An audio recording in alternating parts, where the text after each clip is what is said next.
Virgil van Dijk বর্তমান সময়ে European ফুটবলের সবচেয়ে বেশি বেতন পাওয়া ডিফেন্ডার। নেদারল্যান্ডস এই খেলোয়াড় সপ্তাহে বেতন পান 4 লাখ পাউন্ড। লিভারপুলের এই ডিফেন্ডারকে ছাড়িয়ে গেছেন সৌদি লীগের ক্লাব আল হিলালের কালিদু কুলিবালি। ওয়ালটন মাইক্রোওয়েভ ওভেনের খাবার গরম রাখে দীর্ঘ সময় ধরে। Walton microwave oven. 2027 সাল পর্যন্ত লিভারপুলের সঙ্গে চুক্তি নবায়ন করেছেন নেদারল্যান্ডসের ফন ডাইক। চুক্তি নবায়নের পর সপ্তাহে 4 লাখ পাউন্ড বেতন পাবেন তিনি। নতুন চুক্তির পর ফন ডাইক এখন শুধু লিভারপুলেরই নন, ইউরোপের সবচেয়ে বেশি বেতন পাওয়া ডিফেন্ডার।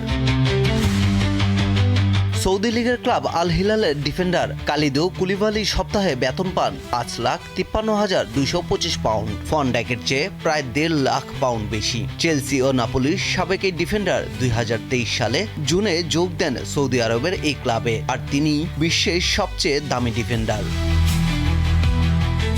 কুলিবালি ও ফন ডাইকের পর ডিফেন্ডারদের মধ্যে বেতনের দিক থেকে 3 নম্বরে ম্যান সিটি ছেড়ে সৌদি ক্লাব আল নাসরে যাওয়া আইমেরিক লাপোর্তো। তিনি পাচ্ছেন প্রতি সপ্তাহে 3,90,627 পাউন্ড।